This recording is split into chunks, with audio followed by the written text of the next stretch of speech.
J'ai eu beaucoup de problèmes d'équilibre. Mes muscles étaient très affaiblis, j'avais mal aux yeux. J'ai compris par la suite que ça venait du nerf optique. Je suis donc allée chez le médecin et après un certain temps, j'ai eu le diagnostic. Le neurologue m'a dit « Écoutez, restez calme. » Mais l'IRM a confirmé une sclérose en plaques. Ma première réaction a été de voir un fauteuil roulant en face de moi.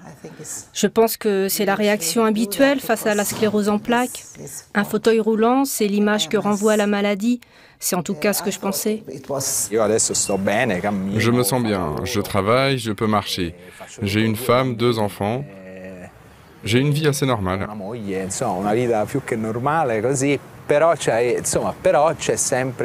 Mais dans un coin de ma tête, il y a toujours cette légère, cette petite incertitude.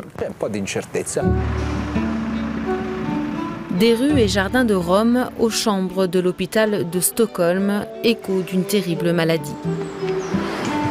La sclérose en plaques est une maladie neurologique caractérisée par la destruction progressive de l'enveloppe protectrice des nerfs du cerveau et de la moelle épinière. Les cas les plus graves peuvent entraîner une paralysie complète. Il y a 2 processus en parallèle dans cette maladie. D'abord un processus inflammatoire chronique dont le patient souffrira à vie. Dans le même temps, on assiste à un processus neurodégénératif quand les patients perdent différentes composantes de leur système nerveux central. Cette neurodégénérescence est très probablement liée au processus inflammatoire. Les chercheurs de l'Institut italien de la santé coordonnent un projet de recherche de l'Union européenne visant à développer de nouvelles stratégies thérapeutiques pour traiter les malades. Les biologistes ont d'abord voulu mieux comprendre les mécanismes complexes à l'origine du développement de la maladie. L'analyse moléculaire des tissus endommagés a confirmé que l'inflammation du système nerveux serait à l'origine du processus neurodégénératif. Nous pouvons par exemple analyser les lésions à l'intérieur de plaques du système nerveux central des patients. Nous pouvons non seulement confirmer l'existence de ces lésions, mais aussi leur extension et nous pouvons en quelque sorte établir la façon dont ces lésions sont reliées à la présence de cellules du système inflammatoire.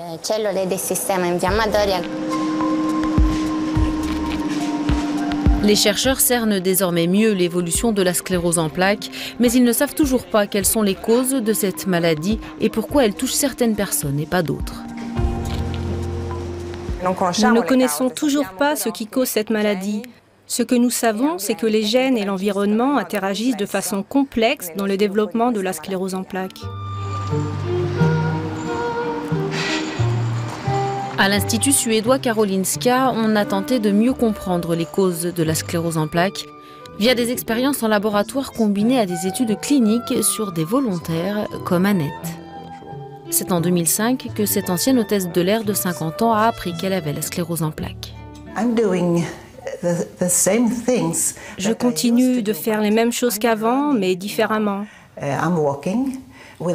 ne cours plus du tout, mais je me promène avec mes bâtons. Je ne fais plus de danse classique, mais je fais du yoga.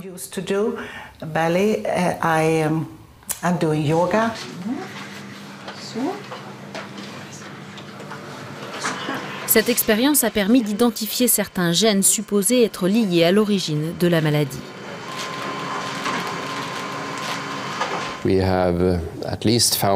Nous avons trouvé au moins 5 nouveaux gènes à risque pour la sclérose en plaques. Chacun à leur tour, ces gènes influent sur le risque de développer la maladie.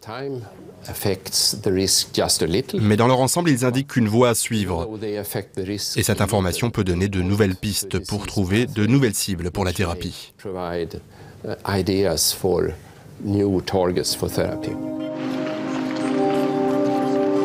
Olson Thomas a ensuite combiné les données génétiques avec des modes de vie et des types d'environnements différents et il en est arrivé à des conclusions certaines. Il y a 3 principaux signes de suspicion concernant le style de vie et les facteurs environnementaux qui peuvent contribuer au développement de la maladie. Le premier est le manque d'exposition au soleil et une carence en vitamine D. Le second est l'infection par un virus appelé virus Epstein-Barr. Puis vient le tabagisme. Le lien entre ce dernier et la sclérose en plaques est une découverte récente. Ici, en Suède, nous avons compilé et publié les recherches documentaires les plus importantes en Europe sur ce sujet. Nos études montrent que le tabagisme seul augmente le risque de sclérose en plaques d'environ 60%. Mais associé à 2 autres gènes à risque, le tabagisme accroît de 2500% le risque de développer la maladie. 25-fold. That means 2500%. Qu'elles soient biologiques, génétiques ou environnementales, des avancées ont permis aux chercheurs de se concentrer sur de nouveaux traitements contre la neurodégénérescence, mais pas forcément via de nouveaux médicaments. Il y a clairement un grand besoin de développer de nouveaux médicaments pour aider les patients.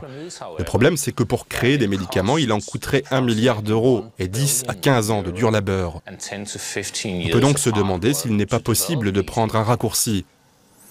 Et c'est ce que nous avons essayé de faire. Nous avons tenté de voir si un médicament déjà utilisé il y a très longtemps en Europe pour traiter l'hypertension, qui augmente la pression artérielle, pouvait aussi être utilisé pour stopper la neurodégénérescence.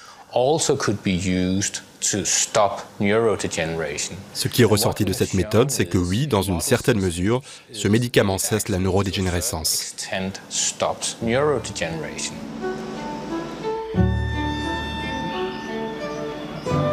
Objectif final de cet effort européen commun de recherche, prendre à revers une maladie encore insaisissable.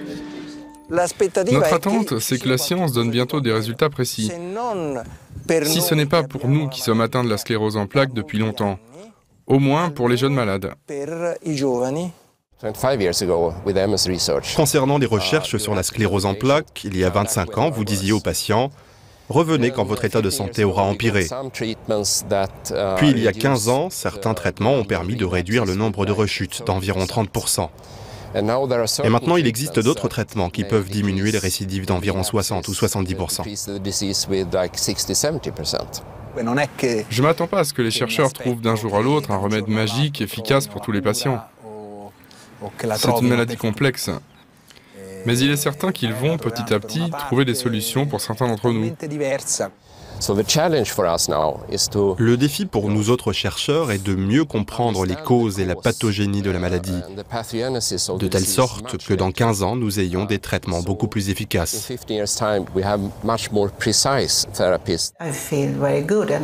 Je me sens très bien et j'ai rencontré beaucoup de personnes atteintes de la sclérose en plaques et qui se sentent bien elles aussi. Donc cette maladie ne signifie pas devoir être cloué dans un fauteuil roulant. Et même si vous finissez dans un fauteuil roulant, ce n'est pas la fin de la vie. Je me sens vraiment bien dans ma vie maintenant.